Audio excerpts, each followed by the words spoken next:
I was 18 years old when I got married. I belonged to a very conservative family, a Baloch family, where good daughters never say no to their parents. My father wanted me to get married, and all I said was, if that makes you happy, I'll say yes. And of course, it was never a happy marriage.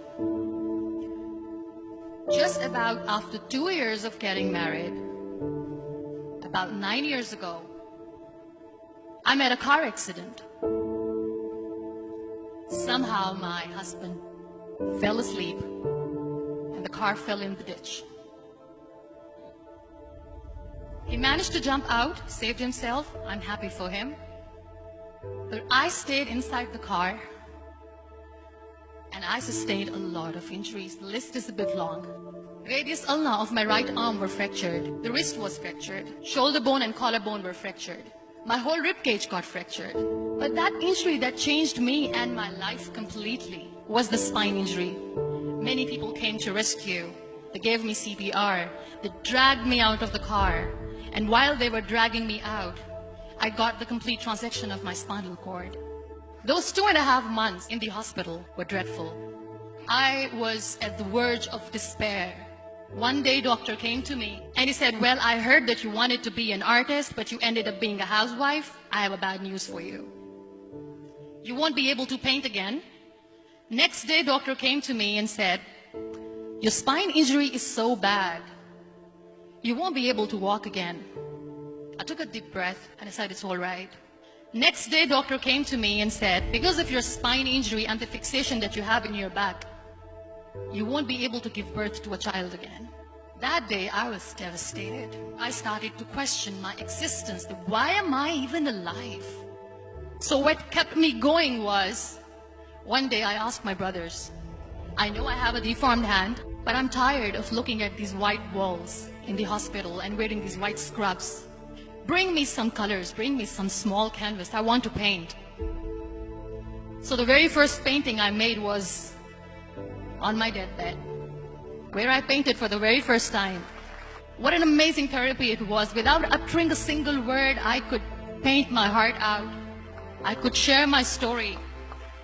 People used to come and say, what lovely painting. So much color. Nobody could see the grief in it. Only I could. And that day I decided that I'm going to live life for myself.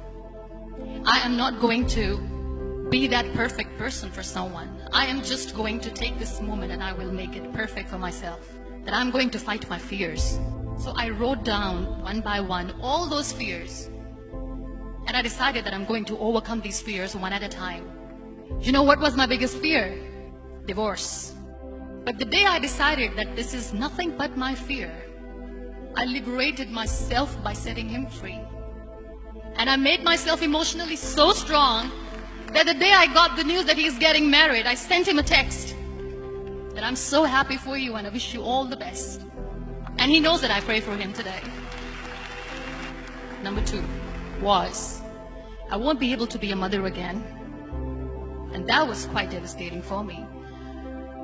But then I realized there are so many children in the world, all they want is acceptance. So there is no point of crying, just go and adopt one. And that's what I did.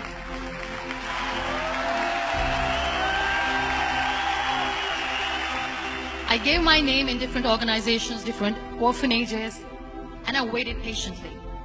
2 years later, I got this call from a very small city in Pakistan. I got a call and they said, are you Muniba Mazari? There is a baby boy and would you like to adopt? I could literally feel the labor pain. I said, yes, yes, I am going to adopt him. I am coming to take him home. And that day, I was 2 days old, and today he's 6. You know, when you end up being on the wheelchair, what's the most painful thing? People think that they will not be accepted by the people because we, in the world of perfect people, are imperfects. So I decided to appear more in public. I started to paint.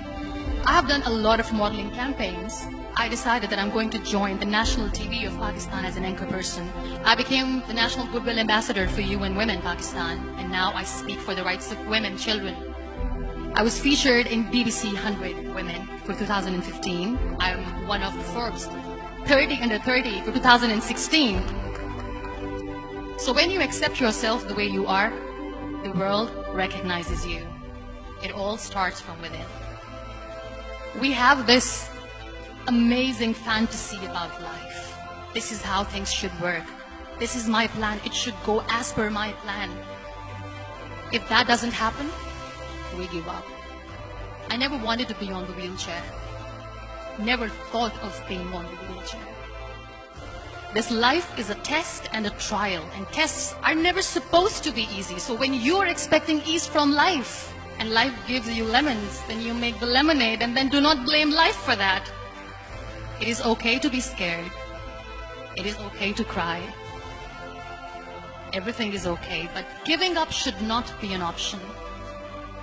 They always say that failure is not an option. Failure should be an option, because when you fail, you get up, and then you fail, and then you get up, and that keeps you going.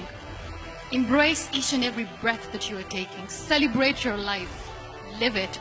Don't die before your death. Real happiness lies in gratitude. So be grateful, be alive, and live every moment.